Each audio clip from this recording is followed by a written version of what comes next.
Hello बच्चों। आप सभी लोगों को मेरा परिचय पता है। मेरा नाम कल्पना जायसवाल है। मैं यहाँ पे एडिशनल डिस्ट्रिक्ट मजिस्ट्रेट एडीएम के पद पे कार्यरत हूँ। आप लोगों के बीच में बस एक संवाद करने आई हूँ। एक मोटिवेशनल एक हम लोग के बीच में डायलॉग होगा। तो ये एज ऐसी होती है ना, मतलब सबको बोर्ड देने हैं। हाई स्कूल का बोर्ड है, इंटरमीडिएट के बोर्ड हैं, और मेरे ख्याल से 2-3 महीने में बोर्ड शुरू भी होने वाले हैं। तो ये बहुत ही इम्पोर्टेंट फेज होता है लाइफ का, सबकी लाइफ में आता है। हम सबने ये सारी परीक्षाएं पास की, इन सारे प्रेशर से गुजरे, और फिर अपनी चीजों को परसू किया, अपने ड्रीम्स को परसू किया। कोई चीज मुश्किल भी नहीं होती। Nothing is impossible in this world, क्योंकि जब आप इम्पॉसिबल को ब्रेक करते हो तो क्या बनता है, कोई बताएगा? जब इम्पॉसिबल को आई एम पॉसिबल, क्या बनता है? I am possible. तो दुनिया में ऐसी कोई चीज नहीं है जिसको आप पा नहीं सकते, जहां आप जा नहीं सकते। बस कोशिश क्या करनी रहती है, मेहनत करने की जरूरत होती है। तो बेसिक फंडा लाइफ का याद रखिए आप लोग, कि अगर आप अपने लिए ऑनेस्ट हैं तो दुनिया की कोई भी ताकत आपको आपके ड्रीम को पाने में, आपको आपके एम को, लक्ष्य को पाने से रोक नहीं सकती। ठीक है ना? तो दूसरी चीज कि अभी हमारे बोर्ड्स हैं, आने वाले हैं, हाई स्कूल के और इंटरमीडिएट के, और सबको अपनी पढ़ाई कंप्लीट करनी है। और पूरी लाइफ में हम जो पढ़ाई करते हैं, चाहे वो केजी से लेके फर्स्ट, सेकेंड, थर्ड, फोर्थ, लेकिन हमारी मेमोरी में हमेशा क्या याद रहता है? हमारे बोर्ड। यही तो याद रहता है ना। 8वीं में मैंने क्या एग्जाम दिया, मैं क्या पढ़ी, मुझे नहीं याद। लेकिन मुझे अपने हाई स्कूल का बोर्ड का पेपर याद है कि फर्स्ट टाइम कब, कैसे मैं गई थी, किसका पेपर था, मेरा रोल नंबर क्या था। 12th के बोर्ड्स याद रहते हैं। तो बोर्ड ना बहुत इम्पोर्टेंट एक फेज है लाइफ का।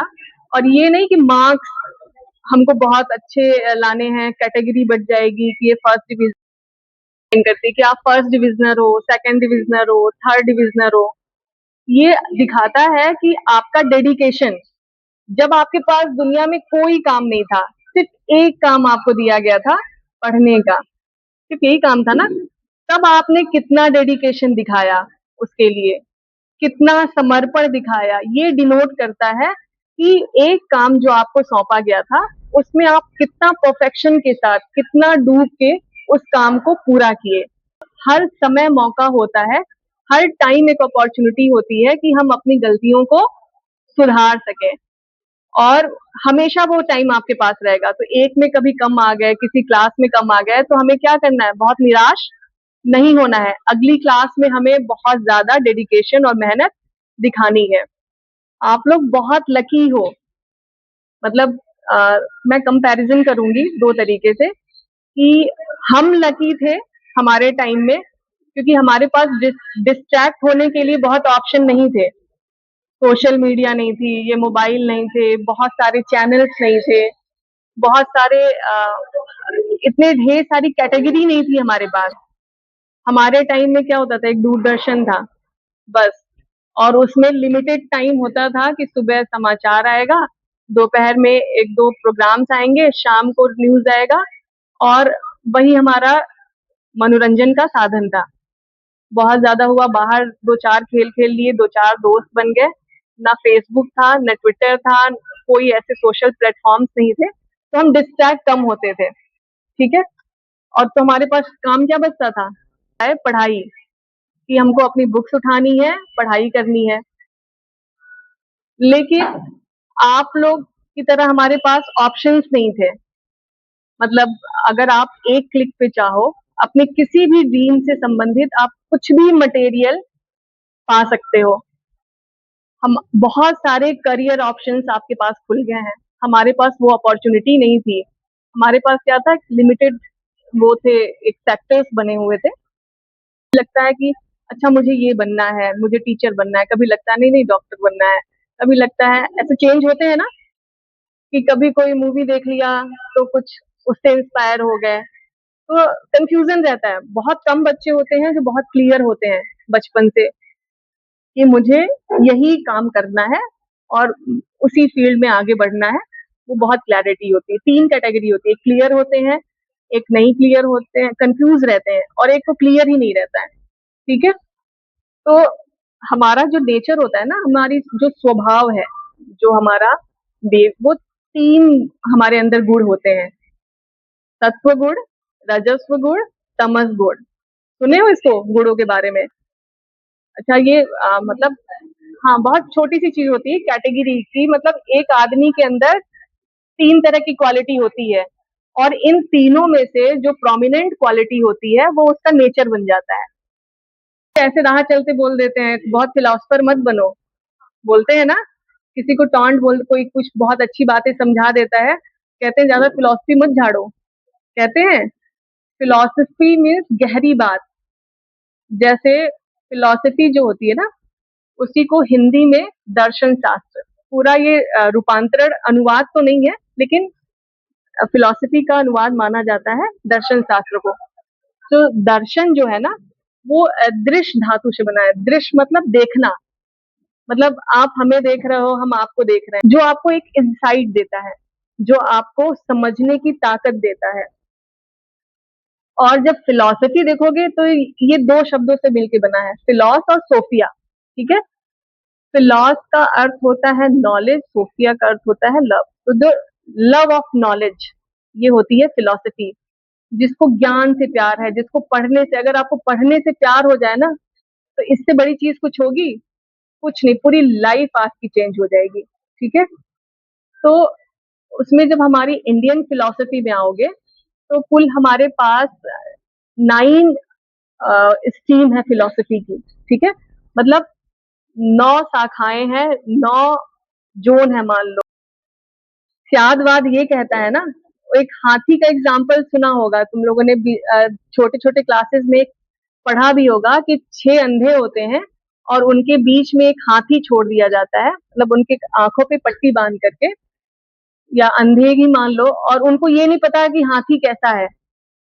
तो एक अंधा व्यक्ति उसकी पूंछ पकड़ता है, एक अंधा व्यक्ति उसके पैर पकड़ते हैं, एक व्यक्ति उसके कान पकड़ते हैं, एक सूंड पकड़ते हैं, कोई दांत छूता है। सबने उसके अलग अलग पार्ट को छुआ, महसूस किया, और उनसे पूछा गया टोटालिटी में कि हाथी कैसा था। तो जिसने पूंछ छुई उसने कहा कि हाथी झाड़ू जैसा है, क्योंकि उसने वही देखा। और एक से पूछा गया कि आप बताओ हाथी कैसा है, तो जिसने पैर छुआ उसने कहा हाथी खंबे जैसा है, मोटे खंबे जैसा। तो बोले ठीक है।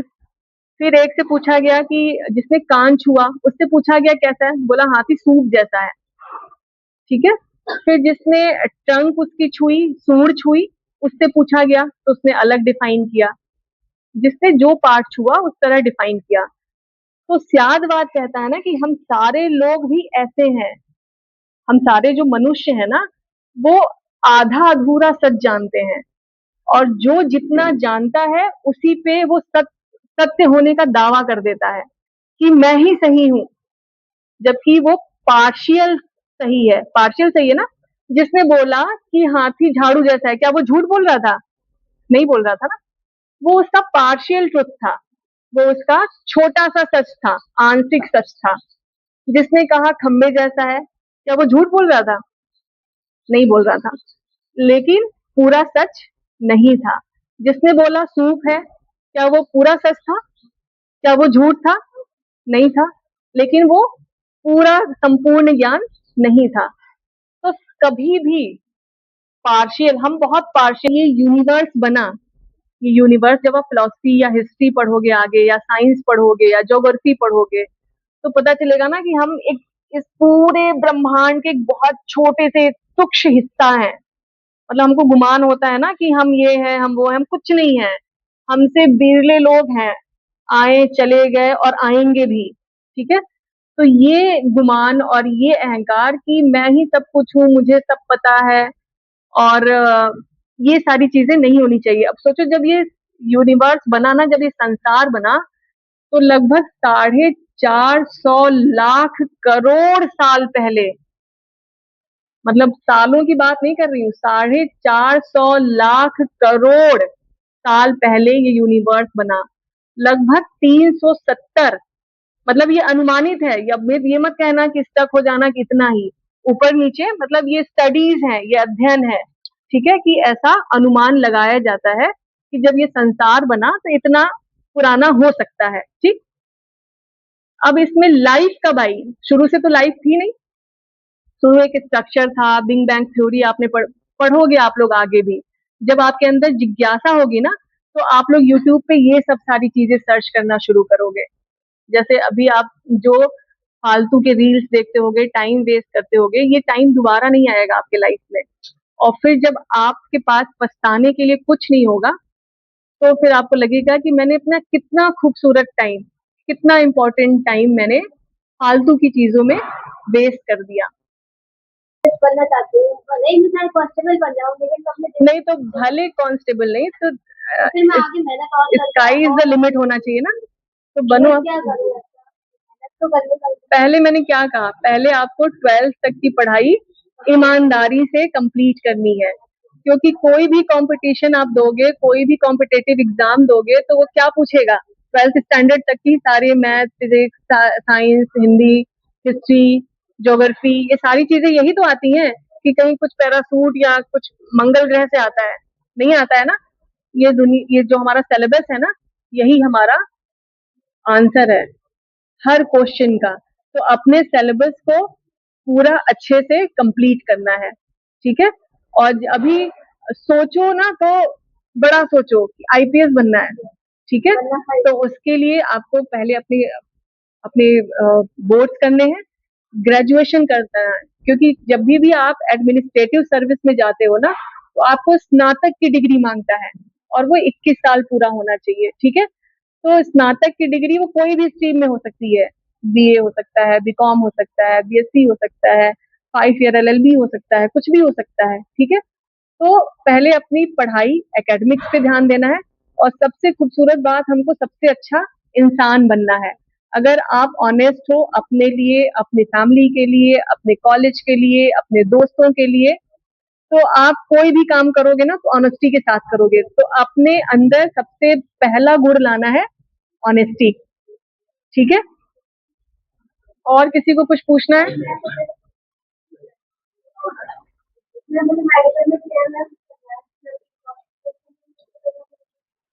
तो सबसे पहले तो इंटर करना पड़ेगा, ठीक है।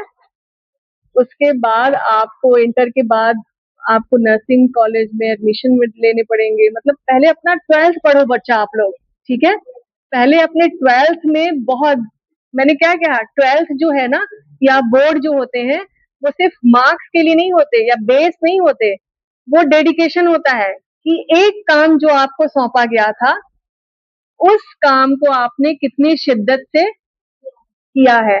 तो पहले एक काम जो पहला पड़ाव है, उसको तो हम पूरा करेंगे ना। फिर उसके बाद जब आप 12th कर लोगे, तो ढेरों ऑप्शन आपको फिर मिलेंगे। आप नीट का एग्जाम दो ना, सिर्फ नीट का पहले एग्जाम दो, ठीक है। प्राइमेट का नाम सुना है ना? प्राइमेट से भी बहुत सारी चीजें आई, वो एप्स आए, फिर मतलब उनकी बहुत कैटेगरी है, होमोसैम्पियंस, निएंडरथल, मतलब एक पूरी चेन है। हम बंदर बंदर तो हमारे चाचा फूफा टाइप के हैं, ये हमारे पूर्वज नहीं है, मतलब इससे भी पुराने हैं, ठीक है।